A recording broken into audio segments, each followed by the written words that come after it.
The signature was permanent ink on expensive paper, the kind that didn't smudge even when hands trembled.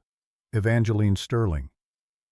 Though the man across the mahogany table knew her only as Eva Blackwell, soon to be nothing, pressed the ballpoint down with steady pressure, her wrist barely moving as she formed each letter of her name. The conference room on the 40th floor smelled of leather and ambition, the kind of space where deals worth millions closed every week. Today's transaction was smaller, a marriage discarded. Damon Blackwell leaned back in his chair, the spring mechanism sighing under his weight, and he allowed himself a smile that didn't quite reach his eyes. His suit was charcoal gray, tailored to emphasize shoulders that spent more time behind desks than in gyms, and his tie was silk, the pattern subtle enough to suggest taste without drawing attention. He had the look of a man who'd clawed his way up from state school obscurity to corner offices, and he wore that climb like armor. Across from him, Eva sat in a cardigan that had seen better seasons, the wool pilling at the elbows, the color somewhere between beige and surrender. Her hair was pulled back in a ponytail that draped over one shoulder, a few strands escaping to frame a face that might have been pretty if anyone had bothered to look closely. No one in this room had bothered in years. To Damon's left stood Clarissa Vaughn, Chief Financial Officer of Blackwell AI and architect of the company's upcoming initial public offering. She wore a black suit that cost more than most people's monthly rent, the fabric so fine it seemed to absorb light rather than reflect it. Her heels were sharp enough to puncture egos, and she held a leather portfolio against her hip like a shield. When she looked at Eva, her expression was the polite blankness of someone observing furniture being removed from a house they were about to redecorate. The lawyer at the head of the table, a man named Garrison, whose face had forgotten how to smile sometime in the 90s, cleared his throat and began reading the settlement terms aloud. His voice had the mechanical quality of someone who'd recited these words 1,000 times, divorce after divorce, asset after asset, divided like cuts of meat. Eva would receive $50,000, a clean severance Damon had called it when his attorney first proposed the number. Generous even. She had no claim to Blackwell AI, the company Damon had built from scratch over 4 years of brutal 18-hour days and venture capital meetings that felt like knife fights. She had contributed nothing to the code, nothing to the strategy, nothing to the late nights when he'd paced his office trying to make the algorithms work. She'd been home cooking meals he barely tasted and folding laundry he barely noticed, living a life so small it could fit inside the margins of his calendar. The prenuptial agreement they'd signed back in September 2020 made everything clean. Damon kept the company, the intellectual property, the future. Eva kept whatever she'd brought into the marriage, which as far as anyone could tell was a suitcase of thrift store clothes and a laptop so old it wheezed when it booted up. Garrison finished reading. The room held its breath for a moment, that peculiar silence that comes before irreversible things happen. Eva's pen hovered over the final signature line. She glanced up, her eyes meeting Damon's for the first time since she'd walked into the room 20 minutes earlier. Her voice when she spoke was quiet, almost conversational, the kind of tone someone might use to ask about the weather. "You're certain about this? About keeping everything?" Damon's smile widened, showing teeth now. Let's not pretend you contributed anything to Blackwell AI. You didn't write a single line of code. You didn't sit through a single investor pitch. This company is mine. Every algorithm, every patent, every dollar of valuation mine. Something flickered behind Eva's eyes, quick as a camera shutter, then vanished. She nodded once and signed her name. The pen made a scratching sound against the paper, final and absolute. Damon reached across the table immediately, his hand swallowing the document before the ink could dry. He flipped to the back page, verified her signature, then slid the packet to Garrison with the satisfied air of a man who'd just closed a favorable deal, which by every measure that mattered to him, he had. Clarissa's hand found his shoulder, her fingers applying gentle pressure that spoke of ownership and celebration both. "We should go. Dinner reservation at 8. Eva stood gathering her purse, a canvas tote bag that had seen better years, and pushed her chair back with care as if worried about scuffing the imported flooring. She moved toward the door with the unhurried pace of someone who had nowhere urgent to be, no one waiting, nothing pressing. At the threshold, she paused, turned back. Her voice carried across the room with unexpected clarity. "I hope it's everything you think it'll be, Damon. All of it." Then she was gone, the door clicking shut with a sound like a period at the end of a sentence. Damon exhaled, not realizing he'd been holding tension in his chest until it released. Clarissa moved around the table to stand beside him, her perfume something French and expensive cutting through the stale conference room air. She took that better than expected. She had no choice. The prenup was ironclad. Damon gathered his own papers, sliding them into a briefcase that cost more than the settlement he'd just given his soon-to-be ex-wife. 4 years wasted, but at least it's clean. Not wasted. Clarissa's voice dropped lower, intimate. You built Blackwell AI during those 4 years. The IPO launches in 3 weeks. Valuation at $500 million, possibly more if the roadshow goes well. You won, Damon. He had won. The thought settled over him like good scotch, warming from the inside. Blackwell. AI was his creation, his vision, his future. The adaptive neural protocol at the heart of the company's technology was revolutionary machine learning that could optimize itself, teaching algorithms that grew smarter with each iteration. Tech giants were circling checkbooks open. The IPO scheduled for April 5th at Tech Summit Boston would make him legitimately wealthy, the kind of rich that opened doors previously locked. And Eva, she'd go back to whatever life she'd had before he'd met her in that coffee shop in Brooklyn, back when he'd been romantic enough to think a barista with pretty eyes might understand the pressures of building something from nothing. He'd learned better. She'd been a phase of distraction, a soft place to land between the hard edges of entrepreneurship. Now the soft place was gone, and he could focus on what mattered. They left the building together, Damon and Clarissa stepping into the March evening that was just cold enough to justify staying close. His car, a Tesla Model S leased but impressive, waited at the curb, and he held the passenger door for Clarissa with the automatic chivalry of a man who'd learned that small gestures paid dividends. The restaurant was downtown, the kind of place where the menu had no prices, and the wine list required a sommelier to navigate. They took a corner table with a view of the city lights beginning to flicker on as dusk surrendered to night. Clarissa ordered champagne, something vintage that the waiter brought with reverence, and Damon didn't protest the extravagance. They had things to celebrate. "To freedom," Clarissa said, raising her glass. "To the future." Damon clinked crystal against crystal, the sound pure and bright. They talked strategy. The IPO roadshow would begin next week, presentations in San Francisco, Seattle, back to Boston for the main event. Damon had the pitch memorized, could recite it in his sleep. Blackwell. AI represented the next evolution of machine learning adaptive algorithms that didn't just process data, but learned to process it better. Neural networks that rewrote their own architecture to optimize performance. The applications were endless. Healthcare diagnostics, financial forecasting, autonomous systems. Every tech sector would want a piece. Clarissa leaned forward, her elbows on the table, breaking a dozen etiquette rules with the confidence of someone who knew rules were for other people. The only wild card is the patent challenge. Damon's fork paused halfway to his mouth. What challenge? Legal called this afternoon. Someone filed an objection with the USPTO. Claims of prior art questioning whether you're the sole inventor on the adaptive neural protocol patent.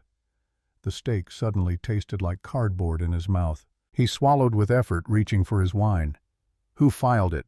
Anonymous. Routed through a law firm in Manhattan, but they're not disclosing the client. Clarissa's expression remained calm, almost bored.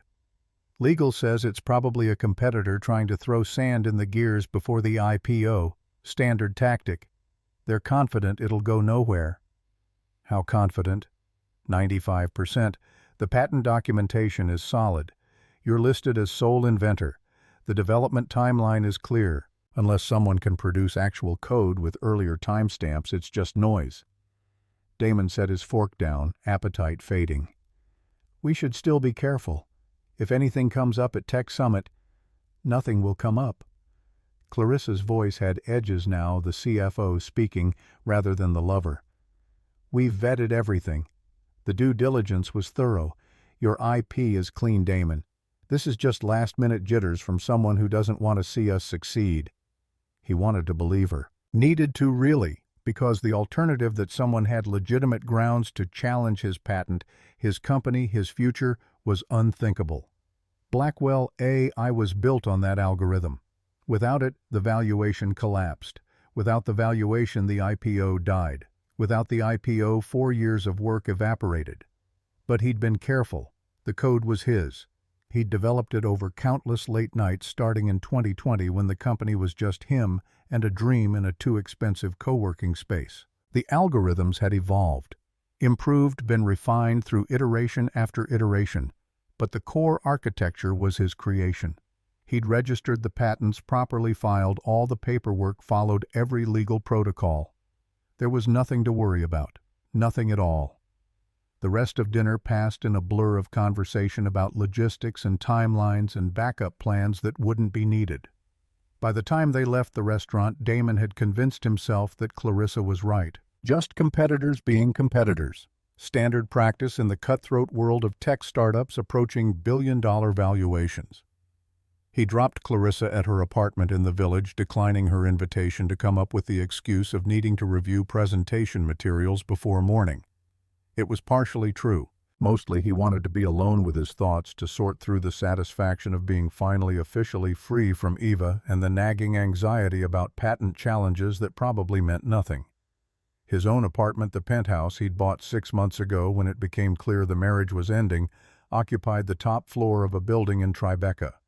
Floor-to-ceiling windows, imported fixtures, the kind of space that whispered success to anyone who saw it. He'd mortgaged himself to the limit to afford it, using the company's projected valuation as collateral, but that was fine. Smart even. After the IPO, the mortgage would feel like pocket change. He poured himself 2 fingers of Scotch, 18-year-old single malt that had cost more than Eva's entire settlement, and stood at the window looking out over the city that was about to crown him one of its princes. The light stretched to every horizon, millions of lives playing out in those illuminated boxes, none of them aware that Damon Blackwell was about to join the ranks of the untouchable. His phone buzzed. A text from his lawyer: "Garrison divorce will be final in 30 days. Congratulations on your fresh start." Damon raised his glass to the window, to the city, to himself. Then he drank, and the liquor burned all the way down, smooth and expensive, and exactly what victory was supposed to taste like. 30 stories below, a black sedan idled at the corner, its windows tinted dark enough to hide the woman in the back seat. Eva sat with her phone pressed to her ear, her voice low but clear. "He signed everything, Theo. Complete asset separation. He explicitly waived any claim to my holdings, present or future." The voice on the other end belonged to Theodore Carmichael, senior partner at Carmichael & Brooks, a law firm that represented exactly 1 client but billed enough hours to keep 15 attorneys employed. And he has no idea about Sterling Technologies. None. As far as Damon knows, I'm a broke barista he rescued from poverty 4 years ago. Eva's reflection in the car window looked different than it had in the conference room. Straighter spine, sharper eyes. "When does the patent challenge hearing take place?" "April 5th, same day as his IPO presentation at Tech Summit." "That's not a coincidence." "No." Theo's voice carried satisfaction, like a man holding a royal flush. "The USPTO examiner will review our documentation first thing that morning. If everything checks out, and it will, they'll issue a formal challenge notification by noon. Right about the time Blackwell takes the stage to announce his $500 million company built on stolen technology." Eva's fingers tightened around the phone, the only outward sign of the rage that had been burning cold in her chest for 9 months. 9 months since she'd stood outside Damon's office door and heard him tell his lawyer that she was just a housewife, that she'd contributed nothing technical, that her name on the patent application was a formality he could erase. She'd built that algorithm, every line of code, every neural pathway, every optimization loop. Started it in March 2019, when her grandfather Cornelius had been dying and had made her promise to continue his work in artificial intelligence. She'd coded through grief, through late nights in the apartment she'd inherited from him, through the knowledge that she was creating something that could change entire industries. Then she'd met Damon at a coffee shop in June 2020, attracted by his intensity and drive, charmed by his vision for using AI to solve real problems. She'd thought for a brief and foolish time that maybe she could have both the work she loved and someone to share it with. So she'd hidden who she really was. Taken the barista job to see if he'd love her without the money, without the legacy, without knowing that Eva Sterling was heiress to Sterling Technologies, a privately held conglomerate worth enough to make Blackwell AI look like a lemonade stand. He'd proposed within 3 months. She'd said yes, still believing in fairy tales. Signed a prenuptial agreement that protected his assets, not mentioning that her own holdings made his look like rounding errors. Played the part of the quiet wife while secretly continuing to develop her grandfather's algorithms in the hours Damon thought she spent folding his laundry. Then in July 2021, Damon had borrowed her old laptop to charge his phone. She'd left it unlocked, trusting him completely.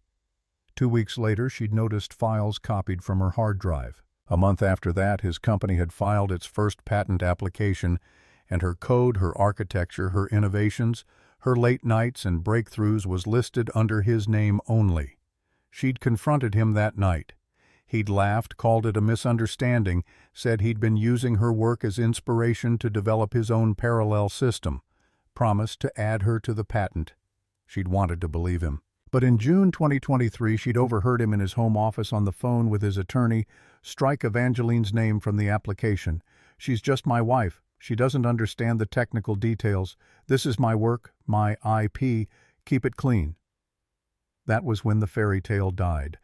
That was when Eva Sterling, granddaughter of Cornelius Sterling, heiress to a technology empire, decided that Damon Blackwell needed to learn what happened when you stole from the wrong person. She'd spent 9 months preparing, gathering evidence, documenting every iteration of her original code with timestamps that couldn't be faked, securing expert testimony from computer scientists who'd reviewed both her work and Damon's and could testify under oath that his algorithm was derived from hers, building a legal case so airtight that not even the most expensive defense could punch holes in it.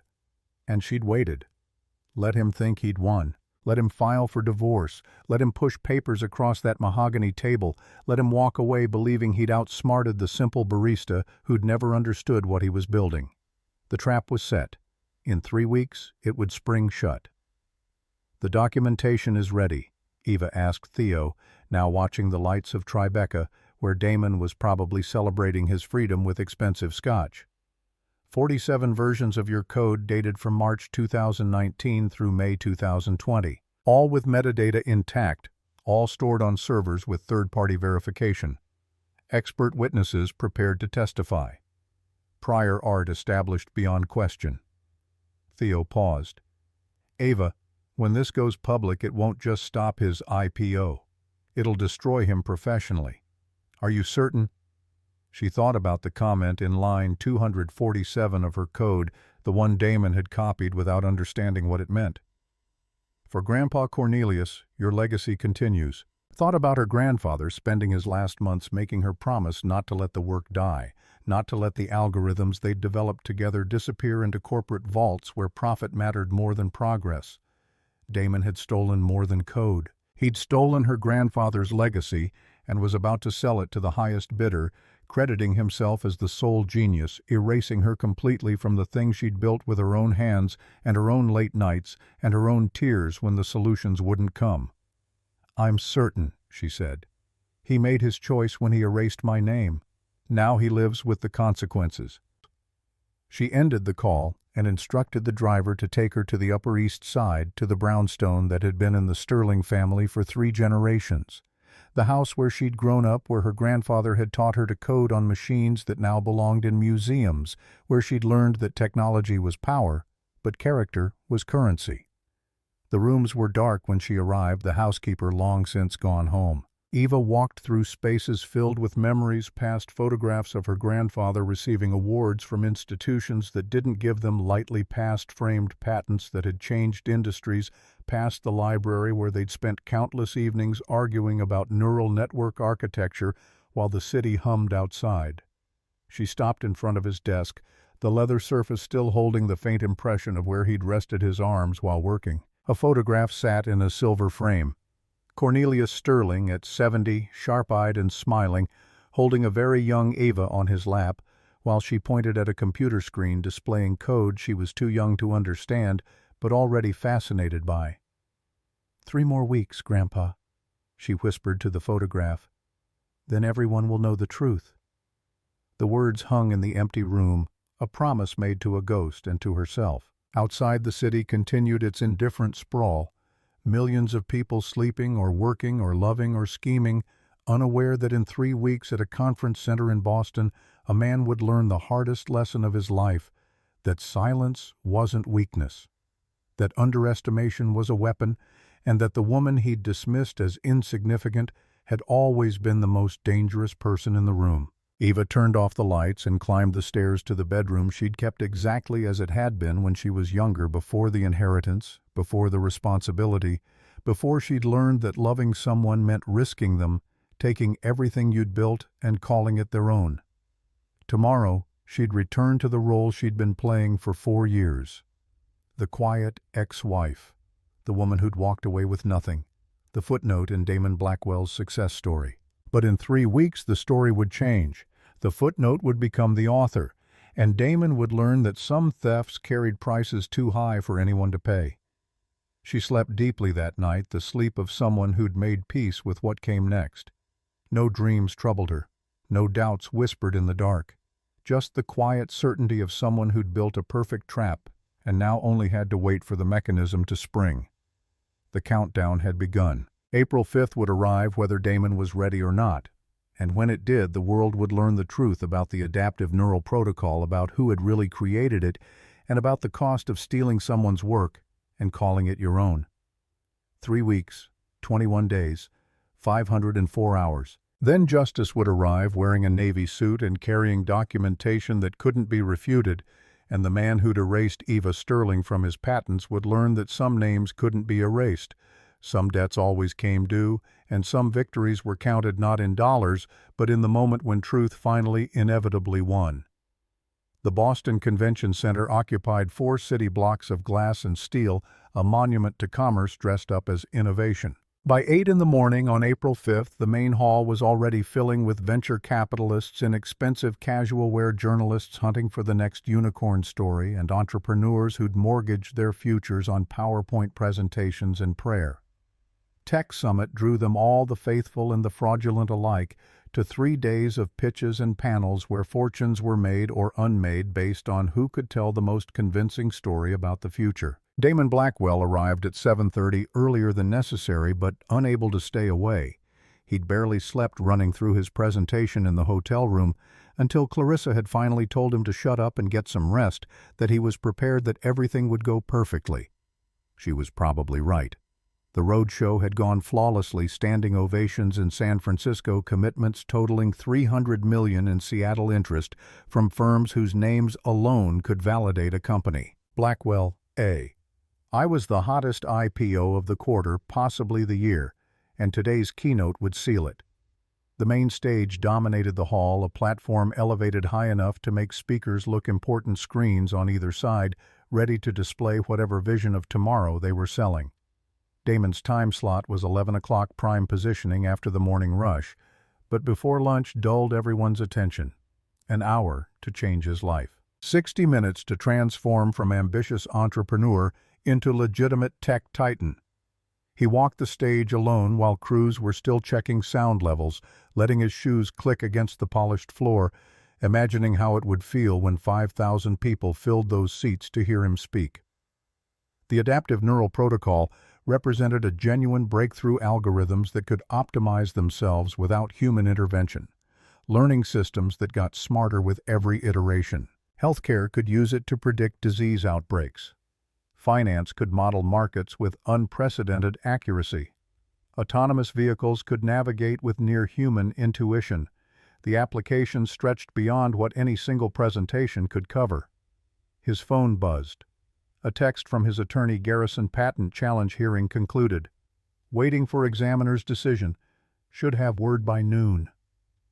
Damon's stomach tightened. The challenge had been hanging over everything for 3 weeks, a shadow he kept trying to ignore but couldn't quite dismiss. His legal team insisted it was baseless competitor noise designed to rattle him before the IPO. The USPTO had scheduled an expedited review given the timing, and Garrison had attended the hearing personally to argue that Damon's documentation was pristine, his claim as sole inventor unassailable. Still, the fact that someone had challenged it at all meant someone thought they had grounds. And the timing hearing scheduled for the same morning as his keynote felt less like coincidence and more like strategy. He texted back, "Keep me updated. I'm on at 11. The response came immediately. "Nothing to worry about. Their case is weak. Focus on your presentation." Damon pocketed the phone and tried to believe it. Tried to focus on the triumph ahead rather than the small voice in his head asking who would file a patent challenge with weak evidence who would bother unless they actually had something. By 9 o'clock the hall had filled to capacity. Damon watched from backstage as the opening keynote began some Stanford professor talking about ethical AI development, the crowd nodding along to platitudes about responsibility and oversight. Nobody here cared about ethics. They cared about returns, about disruption, about being early to the next Google or Amazon or company that would mint new billionaires and make legends of the people who'd believed first. Clarissa found him at 9:30 carrying 2 cups of coffee that were mostly psychological comfort. She wore charcoal gray professional and severe, her hair pulled back in a way that suggested competence rather than softness. "You look ready." "I am ready." Damon took the coffee he didn't want, grateful for something to do with his hands. "Garrison says the patent challenge should be resolved by noon. After your presentation?" Clarissa's tone suggested this was good news. "So even if somehow there's an issue, which there won't be, you'll have already locked in investor interest. Momentum carries the day in this business." She was right. By noon he'd have delivered his keynote, fielded questions from the audience, met with the major players who'd want private follow-ups. Whatever the USPTO decided would be anticlimactic, a formality to be addressed by lawyers, while Damon focused on closing the deals that mattered. 10:30 arrived too fast.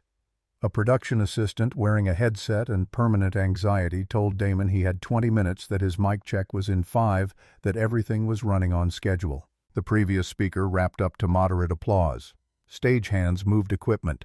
The crowd's energy shifted, conversations dying down as people checked their programs to see what came next. Damon Blackwell, founder and CEO of Blackwell AI, the future of adaptive learning. How self-optimizing algorithms will transform every industry. He adjusted his tie navy blue, Clarissa's suggestion conveying trust and competence, and walked to the stage entrance. His presentation was loaded slides timed perfectly to his remarks demonstration video, ready to show the algorithm in action. 4 years of work condensed into 50 minutes of perfectly crafted narrative about innovation and vision and the inevitable march of progress. The MC took the stage, a tech journalist with just enough name recognition to lend credibility. She rattled through Damon's credentials, his company's trajectory, the anticipation surrounding today's IPO announcement. The crowd settled, phones, silenced, attention focused forward. Then she said something that made Damon's blood freeze. "But before we hear from Mr. Blackwell, we have a special addition to this morning's program. A question has been submitted to our panel that speaks directly to the core of innovation and intellectual property in our industry. Please welcome Dr. Evangeline Sterling, CEO of Sterling Technologies." The light shifted. Damon squinted into the glare, trying to process what he'd just heard. Eva. Here. That couldn't be right. Eva worked in coffee shops, lived in studio apartments, had taken her $50,000 settlement, and disappeared into whatever small life she'd returned to. She wasn't a CEO. She didn't have a company. Sterling Technologies wasn't even a name he recognized. Then the spotlight found the back of the hall, and a woman stood. For a disorienting moment, Damon didn't recognize her. This woman wore a navy suit that looked like it cost more than his car. Her hair pulled back in a severe bun that emphasized the angles of her face, black-framed glasses that suggested intelligence rather than decoration. She moved down the center aisle with the unhurried confidence of someone who knew every eye in the room was on her, and didn't care, her heels clicking against the floor in a rhythm that sounded like a countdown. Then she stepped into full light, and Damon's stomach dropped through the floor. Eva, his ex-wife, the woman who'd signed away everything 3 weeks ago. Walking toward the stage like she owned it, like she belonged here, like the transformation from dismissed housewife to whoever this was had always been waiting underneath, ready to emerge the moment he stopped watching. She reached the stairs, climbed them, stood on the stage beside the MC, who looked between Eva and Damon with the delighted expression of a journalist who'd stumbled into a story much bigger than the one she'd planned to cover. "Dr. Sterling, thank you for joining us. Your question—" Eva turned to face Damon directly. Her eyes behind those glasses were obsidian dark-focused, showing nothing. When she spoke, her voice carried to every corner of the hall without strain, trained projection that suggested she'd done this before, spoken to crowds, commanded rooms. "Mr. Blackwell, the adaptive neural protocol you're presenting today, the foundation of Blackwell AI's $500 million valuation. When exactly did you develop that algorithm?" The question landed like a physical blow. Damon's prepared remarks evaporated from his mind, replaced by static and confusion. He forced himself to breathe, to think, to respond. "Over the past 4 years, starting in 2020, continuing through iterative development and optimization." "Interesting." Eva reached into a leather portfolio he hadn't noticed she was carrying. "Because I have documentation showing the first iteration of that exact protocol was completed in March 2019, 15 months before you claim to have started development." The hall went silent. Not the polite quiet of an audience listening, but the breathless hush of people sensing blood in the water. Damon's lawyer materialized at the stage entrance, phone pressed to his ear, face the color of old newspaper. He was shaking his head, trying to catch Damon's attention, mouthing words that looked like "don't engage," or possibly "it's happening," or maybe just "oh God." But Damon couldn't look away from Eva, from this stranger wearing his ex-wife's face, holding papers that couldn't possibly say what she claimed they said. "That's impossible. You're talking about work I developed independently, code I wrote personally." "Are you—" Eva opened the portfolio fully. "Then perhaps you can explain this." The screens on either side of the stage flickered to life. Code appeared, lines and lines of it, more than a casual observer could parse, but enough for the software engineers in the audience to recognize as serious work. Eva zoomed in on one section, highlighting a comment embedded in the text. Line 247. Green text in a sea of white. "For Grandpa Cornelius, your legacy continues." This comment appears in the source code of the adaptive neural protocol. My grandfather, Cornelius Sterling, pioneered neural network architecture in the 1980s. He died in February 2019. I completed our final project together 1 month later. Eva's voice remained level clinical, a doctor delivering a diagnosis. "Can you explain why your code contains a dedication to my dead grandfather, Mr. Blackwell?" Damon's mind raced, trying to find purchase on explanations that wouldn't form. He'd seen that comment, remembered wondering about it briefly, then dismissing it as some inside joke, meaningless notation left by whoever had written the base code he'd borrowed from open-source repositories to build on. Except he'd told investors, told everyone, that the code was entirely original, built from scratch, his unique innovation. His mouth opened. Nothing came out. Eva continued, merciless. "The USPTO examiner reviewed my documentation this morning. 47 iterations of this algorithm, all time-stamped and verified through third-party servers. The earliest version dated March 15, 2019. Your earliest version appears on your personal laptop, July 17, 2021. She paused, letting the dates sink in. 2 years and 4 months after I began development. 2 months after you borrowed my old laptop to charge your phone and had access to my files. The hall erupted, not in applause or condemnation, but in the frantic energy of journalists smelling a scandal, investors recalculating risk, competitors taking mental notes for their own presentations. The MC tried to restore order, speaking into her microphone about procedure and questions, but her voice was drowned in the chaos. Damon found his voice, though it came out rougher than intended. This is slander. My legal team vetted every line of that code. The patent is filed under my name because I'm the inventor." "Were the inventor?" Garrison had reached the stage now, physically stepping between Damon and Eva like a referee in a fight that had already been decided. The USPTO issued their ruling 10 minutes ago. Patent challenge sustained. Blackwell AI's primary patent is invalidated pending re-examination with correct inventor attribution. The words hit like bullets. Invalidated, re-examination, correct attribution. "That's not possible." Damon heard his own voice rising, control slipping. "I built that algorithm, 4 years of work, based on my 2 years of work." Eva's tone remained flat, factual, devastating.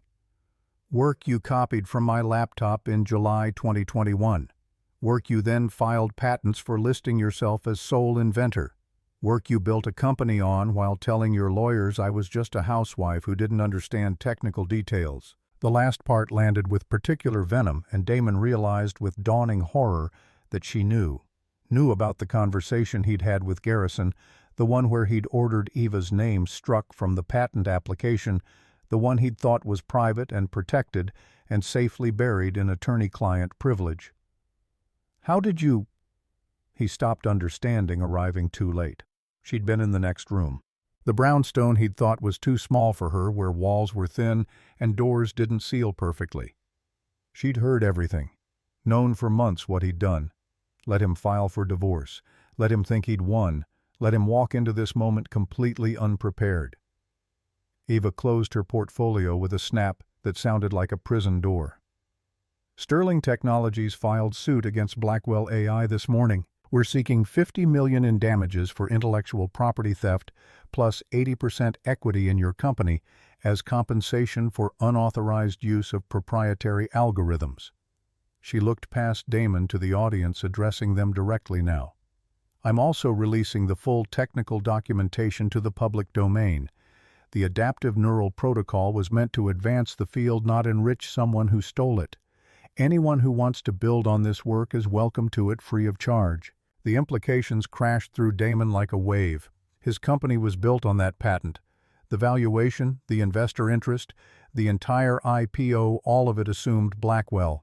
AI owned exclusive rights to revolutionary technology. If Eva released it publicly, the competitive moat disappeared. If her lawsuit succeeded, he'd lose both money and control. If investors believed he'd built his empire on stolen code, they'd run faster than they'd arrived. He turned to Garrison, desperate for contradiction, for some legal maneuver that would make this nightmare resolve into misunderstanding. But his lawyer's face told the story. Devastation. Defeat. The expression of someone watching a case they can't win. "We need to pull the IPO immediately." Garrison spoke quietly enough that only Damon could hear. "Call an emergency board meeting. Suspend all public statements until we can assess damage control options." "No." The word came out harder than intended. "We can fight this. Challenge her documentation question. The timestamps prove that I developed this independently." "With what evidence?" Garrison's whisper turned sharp. "She has 47 versions of code predating yours by 2 years. She has expert witnesses ready to testify. She has metadata from servers that can't be faked. And she has the fact that you told me to remove her name from the patent because she was too dumb to understand what you'd built." He paused. "Those exact words are going to be subpoenaed, Damon. And when they come out in discovery, every investor, every partner, every person who believed in you will know you're not just a thief, you're arrogant enough to think you wouldn't get caught." The stage beneath Damon's feet felt unsteady, like the earth had shifted and he was still catching up. Around him the chaos continued. Journalists shouting questions, the MC trying to restore order, security moving toward the stage to escort everyone off before the situation escalated further. Eva stood perfectly still in the center of it all, an eye in the hurricane she'd created. She met Damon's gaze one last time, and in her expression he saw everything he'd missed for 4 years. The intelligence he'd dismissed as domestic competence, the strength he'd mistaken for passivity, the patience of someone who'd spent years building a case so airtight that no lawyer, no spin, no amount of money could make it go away. She'd loved him once. He could see that too, buried beneath the professional fury. Could see the moment she'd stopped the line he'd crossed that turned devotion into cold calculation. And he realized with sickening clarity that this wasn't about money or patents or even justice in the legal sense. This was about him erasing her from work she'd poured herself into, treating her contributions as insignificant, assuming she'd never fight back because she never had before. He'd built his empire on her silence. Now that silence had ended and the empire was collapsing in real time. Security reached the stage. The MC announced a short break while they sorted out technical difficulties corporate speak for, "We need to remove these people before this turns into a brawl." Damon let himself be ushered backstage, Garrison at his elbow, already on the phone with the board chairman explaining why the IPO they'd spent months preparing was dead in the water. Clarissa met them in the green room, her face pale. She'd been watching from the wings, seen everything. "Tell me there's a play here, some way to salvage this." Garrison ended his call. "The board is voting on emergency measures. Likely outcomes: suspend the IPO indefinitely, place Damon on administrative leave pending investigation, begin settlement negotiations with Sterling Technologies." "Settlement?" Damon's voice cracked. "She wants 80% of my company. That's not settlement, that's surrender. It's less than a judge might award if her case is as strong as it looks." Garrison pulled out his tablet, already pulling up documents. "Sterling Technologies is privately held, but their legal team is Carmichael and Brooks. They don't take cases they can't win.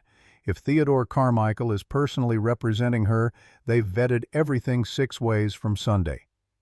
The name meant nothing to Damon, but Garrison's tone suggested it should. "So what are you saying?" "I'm saying you stole code from a billionaire heiress who spent 2 years documenting the theft before revealing herself." Garrison's patience had finally worn through. "You didn't marry a barista, Damon. You married Evangeline Sterling, granddaughter of Cornelius Sterling, heir to Sterling Technologies. She was slumming when she met you, wanted to see if anyone would love her without the money. You failed that test spectacularly." The information took time to process. Eva, a billionaire.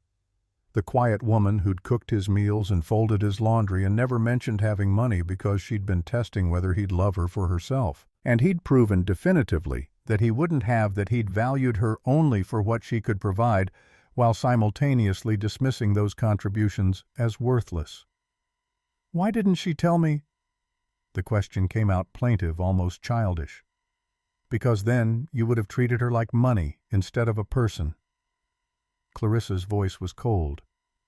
"Which, as it turns out, you did anyway." Damon looked at her, seeing calculation replacing the warmth that had been there hours ago. She was already running numbers, assessing whether her association with him would damage her own career prospects. In 48 hours, she'd be updating her LinkedIn, reaching out to headhunters, distancing herself from the sinking ship. His phone started buzzing. Investors calling, board members, the venture capital firm that had been planning to lead the IPO series. He let it ring, unable to face the conversations that would all end the same way: apologies, withdrawals, partnerships dissolved. Through the green room window he could see the main hall. The crowd had dispersed for early lunch conversations, urgent and animated. Eva was gone, vanished back into whatever life she'd been living while pretending to be his insignificant ex-wife. Somewhere out there she was probably with her lawyers planning the next phase of her assault on the company he'd built, the company he'd stolen, he forced himself to think, because denying it now served no purpose. What happens next? He asked it to the room, to Garrison, to the universe that had gone from coronation to execution in the span of 30 minutes. Next, you hire crisis PR, prepare for the lawsuit, and hope Sterling Technologies is willing to settle for less than complete destruction. Garrison started packing his briefcase. You should also prepare for possible criminal charges if the DA decides this rises to the level of fraud. Lying to investors about IP ownership, filing false patent applications, these aren't civil matters, Damon. Criminal charges. The words barely registered. Everything felt distant, happening to someone else, a nightmare he'd wake from, to find the IPO still scheduled and Eva still gone and his life still on the trajectory he'd planned. But the buzzing phone was real. The journalists' cameras outside were real. The board meeting happening without him was real. And somewhere in New York, Eva Sterling was real, not the version he'd invented, the convenient wife who'd served her purpose and been discarded, but the actual woman he'd never bothered to see, because seeing her would have required acknowledging she was more than backdrop to his ambition. Clarissa left without saying goodbye. Garrison followed shortly after, muttering about damage control and emergency filings. Damon sat alone in the green room, surrounded by fruit platters and bottled water, the hospitality set up for a keynote that would never happen. His phone finally stopped buzzing. The silence felt worse. He pulled up his email, scrolling through the carnage. Investor meeting cancellations, partnership suspensions, a curt note from the board chairman: "Don't speak to press. Don't speak to Sterling's team. Don't do anything until legal counsel advises. Your access to company systems is suspended effective immediately." Suspended from the company he'd founded, built, poured 4 years of his life into creating, built on stolen code his mind corrected, built on work that was never yours, built on assuming the woman you married was too simple to notice or too weak to fight back. He thought about that moment in the conference room 3 weeks ago when Eva had asked if he was certain about keeping everything. The hesitation in her voice that he'd interpreted as weakness, but was actually her giving him one last chance to do the right thing, to acknowledge her contribution, to share credit for work they'd done together, even if he hadn't realized it was together. He'd chosen wrong, chosen arrogance over partnership, theft over honesty, control over collaboration. And Eva had spent 3 weeks letting him believe he'd won, building her case, preparing for this exact moment when she'd stand on that stage and dismantle everything he'd built with the same precision she'd used to build the algorithm in the first place. The green room door opened. He looked up, expecting Garrison returning with more bad news or security coming to escort him out. Instead, Eva stood in the doorway. She'd removed the glasses, let her hair down from the severe bun so it fell around her shoulders in waves he remembered from mornings in the apartment they'd shared back when he'd still looked at her sometimes and thought about how he'd gotten lucky.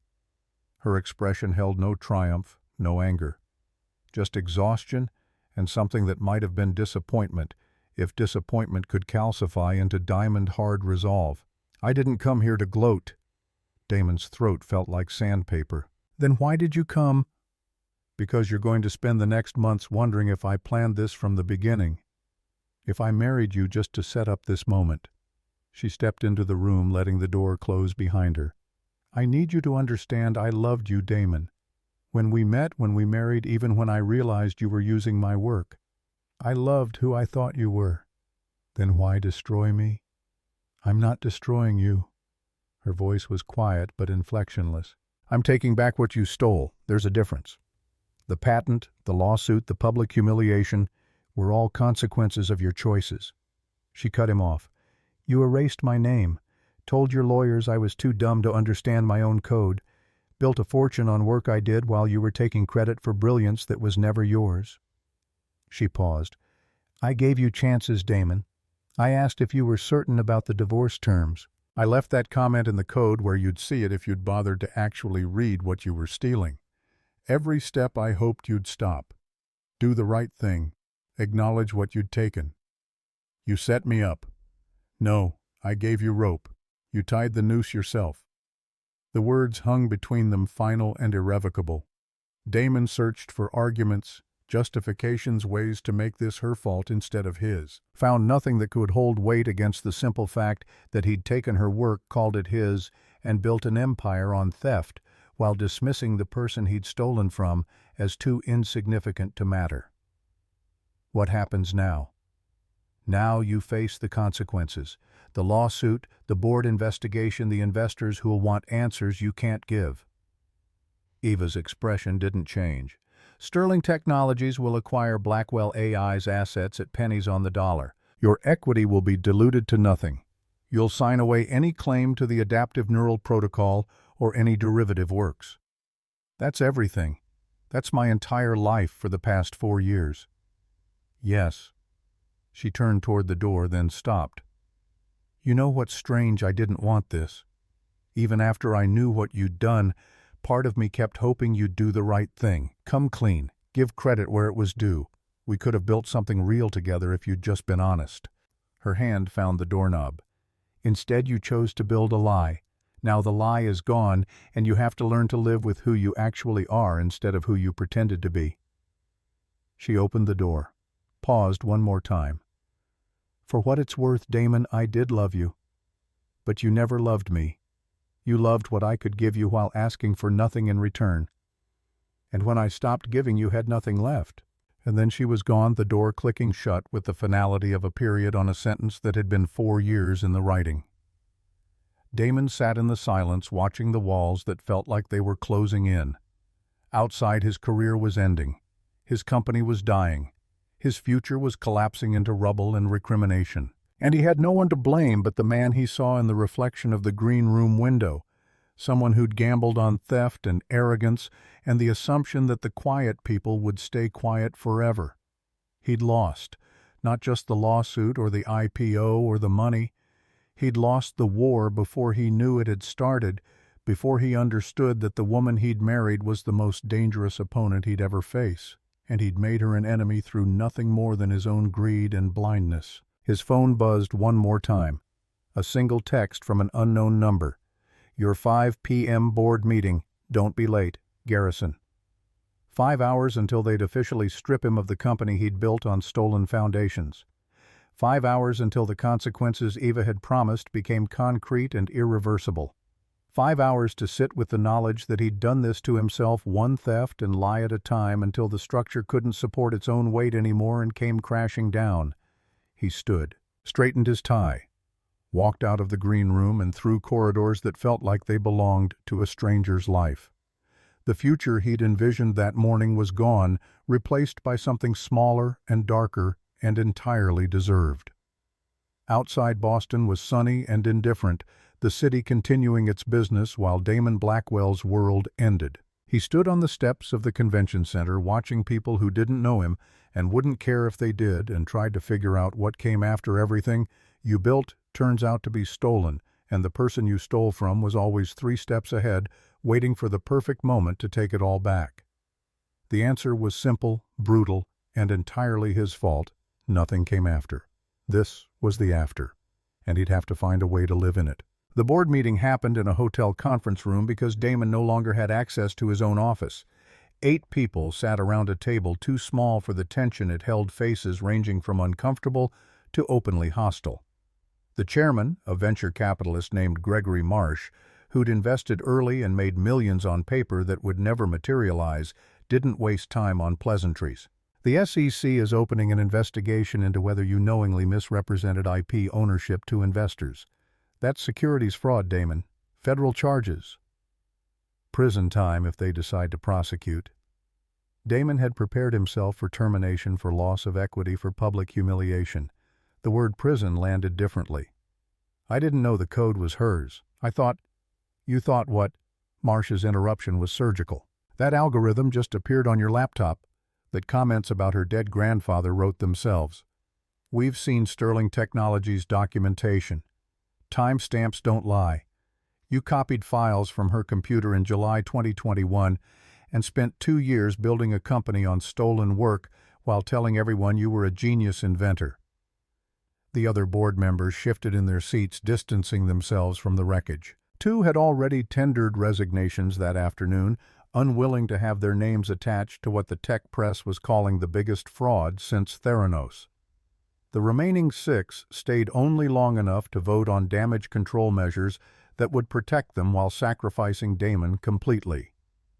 Motion to terminate Damon Blackwell as CEO effective immediately. Second motion to accept Sterling Technologies' acquisition offer and avoid protracted litigation that could expose the company and this board to additional liability. Marsh didn't look up from the documents in front of him. All in favor. 8 hands rose, including Clarissa's. Damon stared at her, unable to process the betrayal even though he'd seen it coming. She met his gaze with something that might have been pity or might have been simple self-preservation, impossible to distinguish between the two. Motion carries. Garrison will handle transfer logistics with Sterling's legal team. Damon, you're required to resign all positions, surrender all company property, and sign a comprehensive NDA regarding proprietary information. Marsh finally looked directly at him. You had something real here. If you'd been honest about Eva's contribution, if you'd shared credit, we could have built this together and everyone would have won. Instead, you gambled on theft and lost everything. The meeting ended.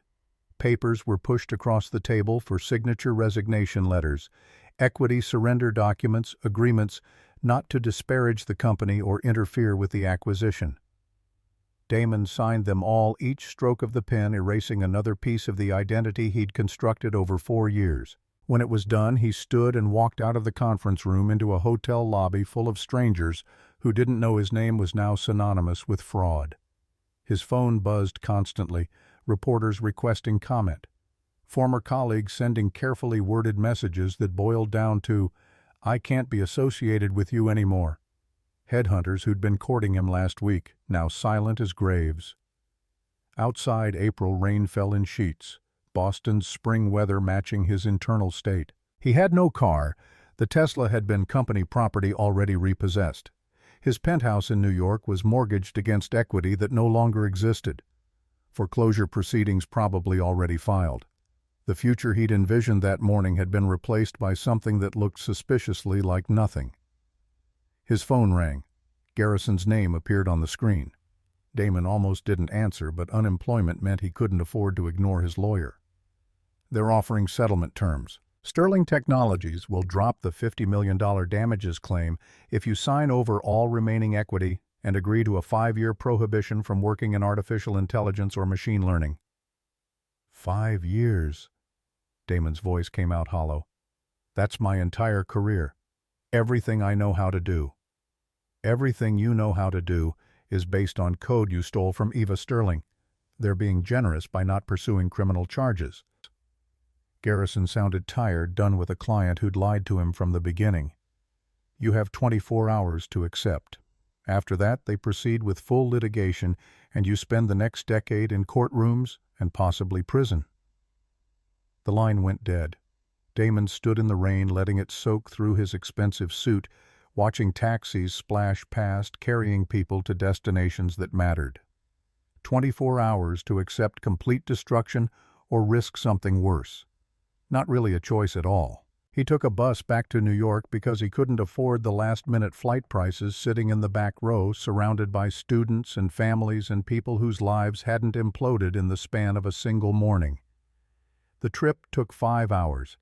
He spent them staring out the window at New England landscape blurring past, trying to identify the exact moment when he'd made the choice that led here.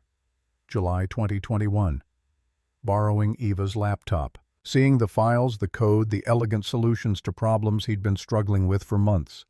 The decision to copy them, telling himself it was just reference material, just inspiration, just a temporary borrowing he'd acknowledge later when the company was stable enough to survive the admission.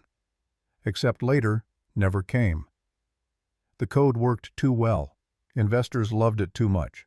The valuation climbed too high for him to risk admitting the foundation was borrowed. One lie led to another, removing Eva's name from the patent application, telling his lawyers she hadn't contributed anything technical, convincing himself that he'd improved on her work enough to make it his own. At 11:30 the next morning, he called Garrison and accepted the settlement terms. The months that followed had the quality of slow-motion drowning.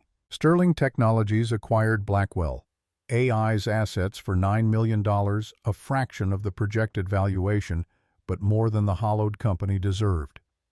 The SEC investigation concluded in June with no criminal charges filed, though the report noted significant irregularities in IP disclosure and recommended industry-wide reforms. He moved out of the penthouse in May, surrendering keys to the bank. His belongings fit in the back of a borrowed van. The new place was in Queens, a studio apartment where the elevator worked sometimes and the heat was controlled by a superintendent who interpreted comfortable temperature as barely above freezing.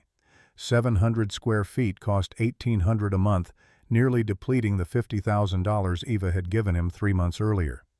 Finding work proved brutal. His LinkedIn profile had been removed after too many fraud reports. References from Blackwell AI's board were non-existent. The tech industry had blacklisted him through informal networks that spread warnings faster than official channels. By August, desperate, he accepted a position at a software company in New Jersey. Senior sales associate meant cold calling small businesses to sell inventory management systems they didn't need. The salary was $48,000 annually, less than he'd spent monthly when Blackwell AI was thriving. His manager was 26. She called Damon into her office in September. "Your numbers are low. You're only hitting 60% of quota." "I'm working on building relationships with clients, establishing trust before. We need closers, not relationship builders." She slid a performance improvement plan across the desk. 30 days to hit quota, or we'll need to discuss your future with the company. The 30 days expired. She delivered the termination notice with practiced sympathy. He cleaned out his cubicle and took the train back to Queens. Unemployment benefits helped but weren't enough. By November, he was applying for retail positions, warehouse work, anything that would keep him from eviction. A staffing agency placed him with a janitorial service in December. Night shift cleaning office buildings in Manhattan after their occupants went home. $16 an hour, 40 hours weekly if he was lucky. The work was straightforward: empty trash, vacuum floors, scrub toilets, wipe down conference tables where people made decisions that shaped industries he could no longer participate in. His first assignment was a law firm occupying 3 floors in Midtown. He arrived at 8 p.m., received a brief orientation, then was handed a cart stocked with cleaning supplies and told to work floor 43. The offices were empty, but still humming with residual energy. Damon pushed his cart through corridors lined with glass-walled offices, each one a reminder of the life he'd lost. Partner names on doors, prestigious law degrees framed on walls, the infrastructure of success built by people who'd earned it rather than stolen it. He cleaned methodically, losing himself in the rhythm of spraying and wiping. The work required no decisions, offered no opportunities for brilliance or failure, just consistent execution of simple tasks. There was mercy in that simplicity. In a corner office, he found a magazine left on the conference table. Forbes. The cover image caught his eye. A woman in a navy suit standing on a server farm floor, surrounded by racks of blinking equipment. The headline read, "The Sterling Era: How Dr. Evangeline Sterling is Quietly Revolutionizing AI Infrastructure." Damon picked up the magazine with hands that had scrubbed toilets an hour earlier. The article was 6 pages, accompanied by photographs of Eva looking nothing like the woman he'd married, and everything like the CEO she'd always been. The text detailed Sterling Technologies' expansion, the acquisition of Blackwell AI's assets now folded into a new division focused on adaptive learning systems. The algorithm Damon had stolen was being licensed to healthcare companies working on early disease detection, to climate researchers modeling environmental changes, to educational platforms personalizing learning for students with disabilities. Everything it should have been if he'd been honest from the beginning. A sidebar mentioned Sterling Technologies' scholarship fund, $100 million dedicated to supporting women pursuing graduate degrees in computer science and engineering. The fund was named for Cornelius Sterling. The article quoted Eva directly, "Innovation isn't about individual genius. It's about building on the work of people who came before us, acknowledging their contributions, and moving the field forward together. When we pretend breakthroughs happen in isolation, we're lying to ourselves and disrespecting everyone whose shoulders we're standing on." Damon closed the magazine, placed it back exactly where he'd found it, returned to his cart, and continued cleaning. The months blurred together. Work, sleep, repeat. By March, he'd been cleaning offices for 4 months. His body had adapted to the nocturnal schedule. The work had stopped feeling degrading, transformed into simply what he did rather than punishment for what he'd done. One Wednesday in mid-March, cleaning a private equity firm's conference room, his eyes caught on a presentation deck left open. Sterling Technologies, Acquisition Target Analysis. The numbers were staggering. Sterling Technologies valued at $12 billion annual revenue, approaching $2 billion. Eva's empire. Built on the algorithm she'd created, enhanced by her grandfather's legacy, expanded through acquisitions and innovation that Damon had no part in and never would. He closed the presentation deck, finished cleaning, moved on. At 4:30 a.m. During his break in the building's basement where cleaning crews gathered, he allowed himself to think about the path not taken. If he'd been honest in July 2021, if he'd approached Eva and said, "I saw your code, it's brilliant, can we collaborate? Build something together with proper attribution?" She would have said yes. He was certain of that now. They could have built Blackwell AI together, shared credit, honestly grown something real instead of something stolen. Instead, he'd chosen theft, chosen arrogance, chosen to believe that Eva's silence meant weakness rather than patience. April arrived, 1 year since the Tech Summit confrontation. Damon marked the anniversary by working his regular shift. Nothing special about the date except in his memory where Eva's voice still echoed, "You didn't just steal from me. You stole from everyone who trusted you," at 5 a.m. Cleaning the managing partner's office, he found a handwritten note on personal stationery. Memo to file. Spoke with E. Sterling, RE potential partnership on climate modeling initiative. She's interested but wants full transparency on data sources and methodology. No shortcuts, no proprietary black boxes. Either we do this right or not at all. Her exact words, "I'd rather have no project than another project built on lies," reminded me why I got into this business, to build things that matter with people who care about getting it right. Damon placed the note back exactly where he'd found it, finished cleaning, clocked out and took the subway back to Queens as the city filled with people heading to jobs that mattered. He slept through the morning, woke at 1 p.m. to find a letter slipped under his door. Law firm, return address, expensive stationery. Inside was a single page on letterhead for Carmichael and Brooks *, Mr. Blackwell. The settlement agreement signed October 2024 included provisions for final asset transfer verification. All terms have been satisfied. Sterling Technologies considers this matter closed.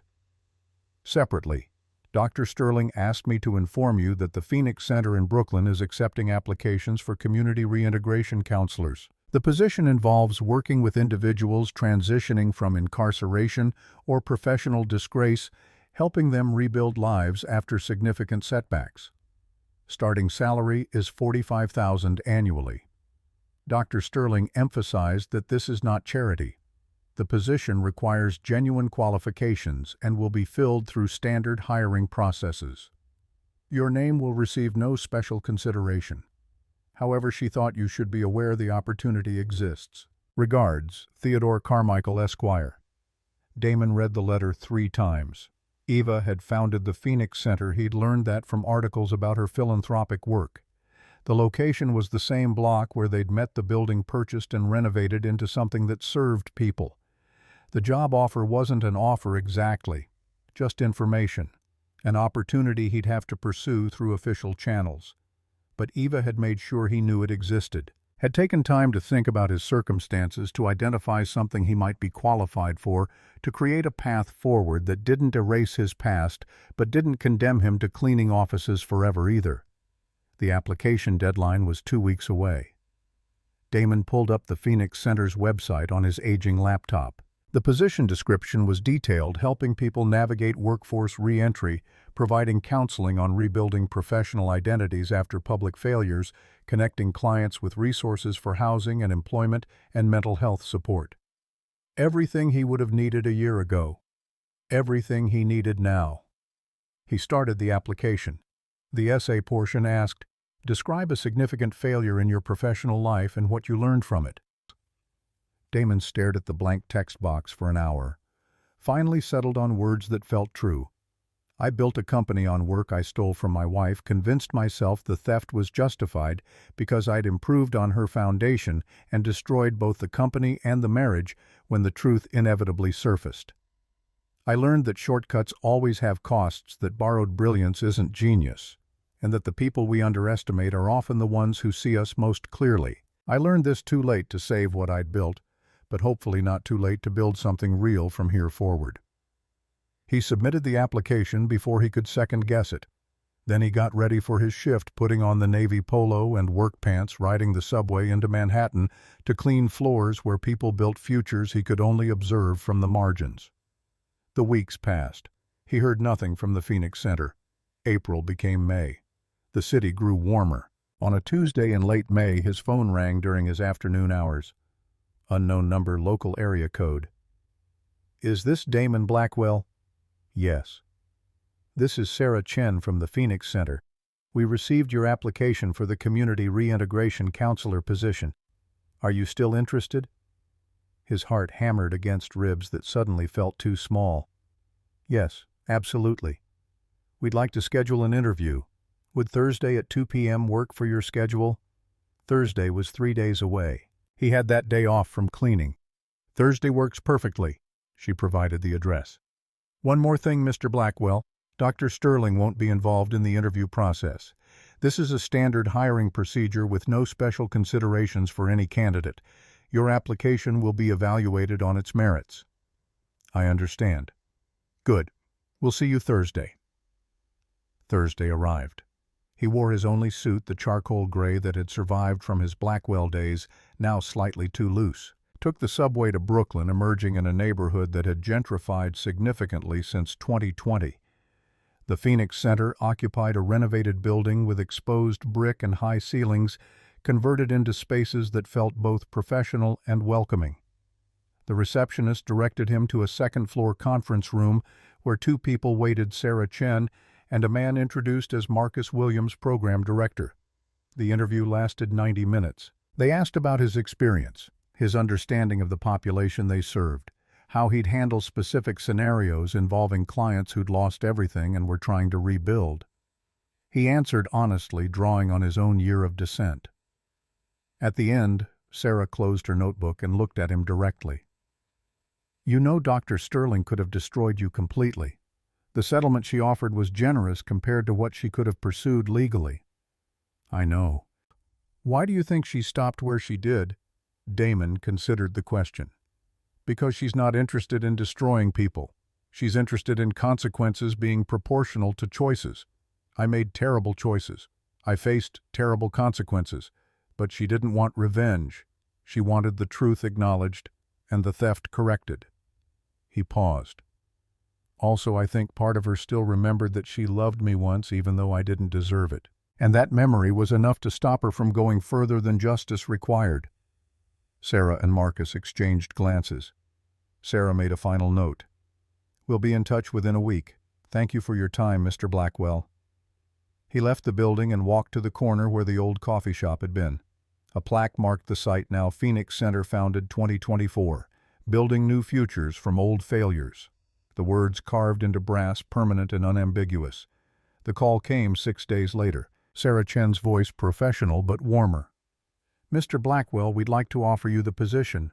Starting salary is $45,000, annually benefits included 2 weeks paid vacation. Can you start June 1st? He could barely form words around the gratitude flooding his chest. "Yes. Thank you. I won't let you down." "See that you don't. This is meaningful work helping real people. We expect commitment and honesty, both of which you'll need to demonstrate every day." "I understand." He gave notice at Clean Corp the next day. His final shift was May 30th. He cleaned floors 40 through 45 one last time, taking care with corners and surfaces, leaving everything pristine. At 6 a.m., he clocked out, returned his uniform and ID badge, walked out into a dawn that looked the same as every other, but felt different because it was the last one he'd see from this particular bottom. June 1st arrived. He put on the charcoal suit, took the subway to Brooklyn, walked into the Phoenix Center as an employee. The orientation was thorough policies and procedures, client confidentiality crisis, intervention protocols. Then they assigned him his first case, a man recently released from prison after serving 3 years for embezzlement, trying to find work with a felony record and skills that had atrophied during incarceration. Damon sat across from him in a small office reviewing his intake form, seeing his own story reflected in different details but similar arc. "I know how this feels.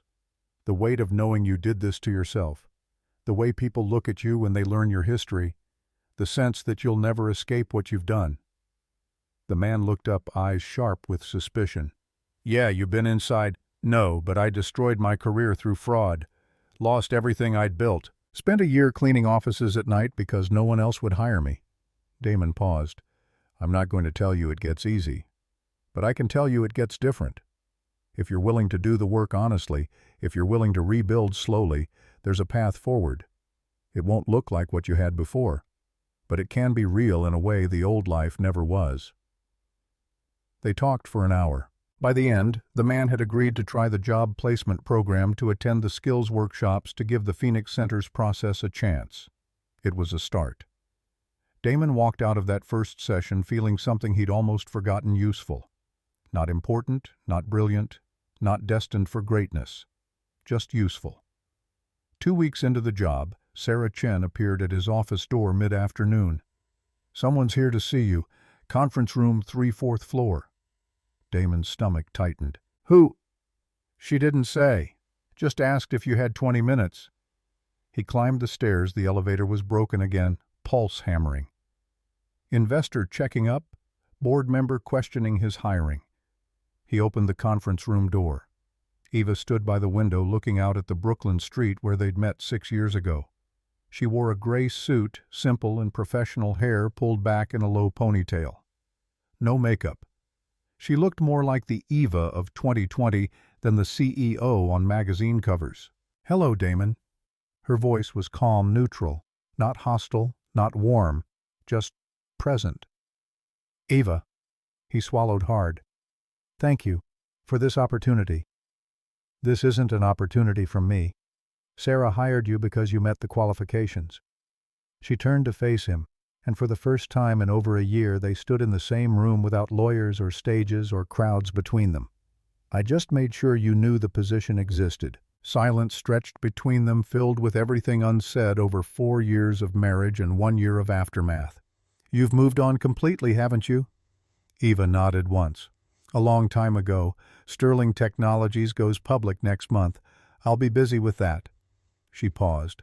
But before the IPO, I wanted to close all the old chapters. And our chapter, it needed a proper ending. What ending is that? She reached into her portfolio and pulled out an envelope. Inside was a check. Damon opened it. $12.50, payable to Evangeline Sterling. You bought me breakfast the day we met. I never paid you back. Her tone remained steady, factual. Now I'm paying you back. We don't owe each other anything anymore. He stared at the check, the value of their entire marriage reduced to $12.50. You don't need to. I do need to. For the first time, emotion crept into her voice. 4 years you owed me a lot. Credit, recognition, respect. I took it all back through the lawsuit, the settlement, watching you lose everything. We're even on that score, Damon. But that breakfast, I actually owed you for that. And I don't want to owe anyone anything. Damon held the check with trembling hands. This wasn't about money. This was Eva closing the ledger. No outstanding debts, no emotional strings, no kindness left unreciprocated. I hope you're happy, Eva. Truly. She smiled, small, sad, but genuine. I'm learning how to be happy. Turns out it's harder than being rich. She moved toward the door, paused one final time. Phoenix Center does good work. Sarah says you have a gift for this. I hope you stay with it. Will you come back here again? No. This chapter is closed. Eva's hand found the doorknob. Goodbye, Damon. Live well. Live honestly. She walked out.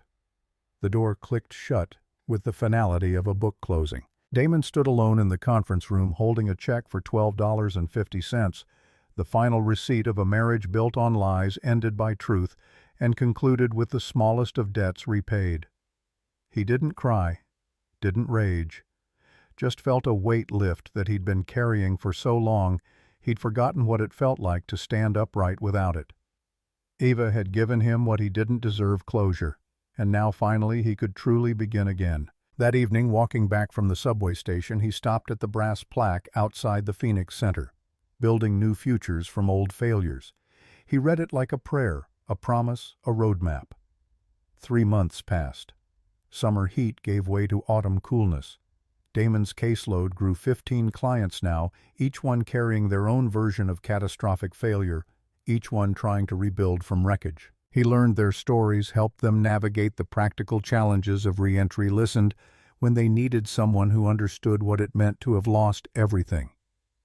In September, one of his clients, a former accountant who'd served time for tax fraud, got hired at a small firm willing to take a chance on second acts. The man called Damon from the parking lot after his first day, voice shaking with something between disbelief and hope. "I did it. I actually did it. Real job, real paycheck, real future. You did the work. This is what you earned. Yeah, but you helped. You knew what to say because you'd been there." A pause.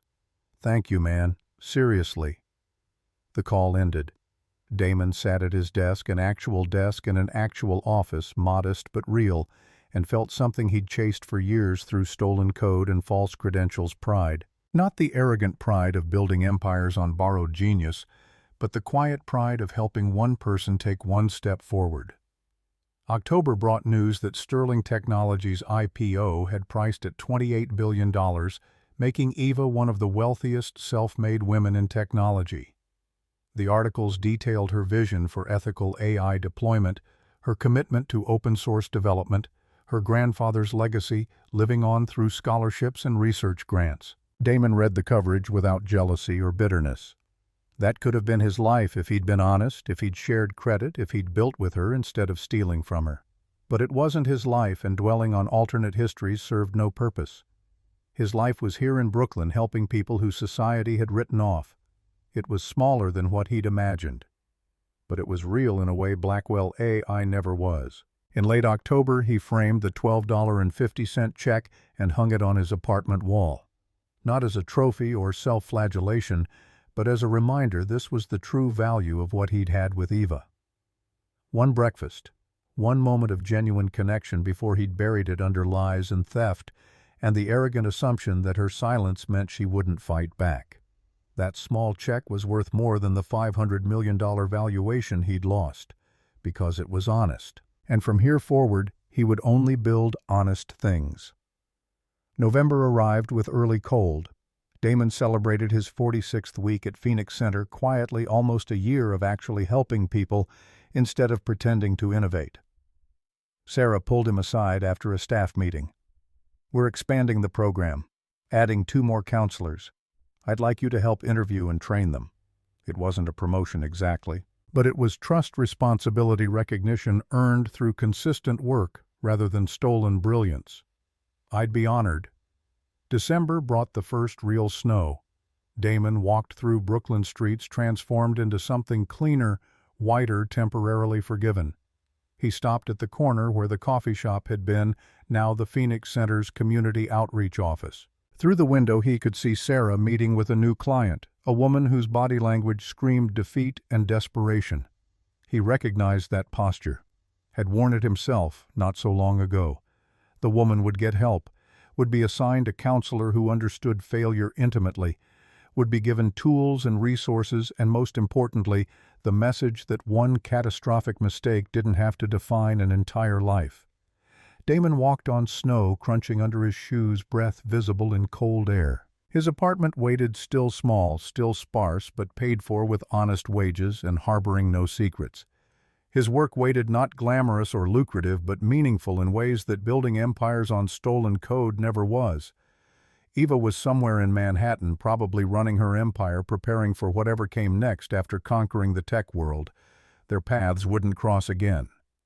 That chapter was closed, the ledger balanced, the debts repaid down to the last $12.50. He'd learned what she'd tried to teach him through the hardest possible lesson, that integrity mattered more than innovation, that honesty was worth more than billions, and that the people you underestimated were often the ones who decided whether your fall ended in destruction or redemption.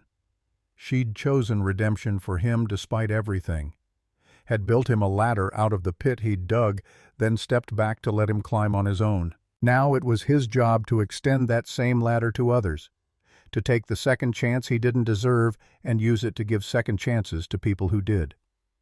The snow fell harder, covering the city in temporary grace.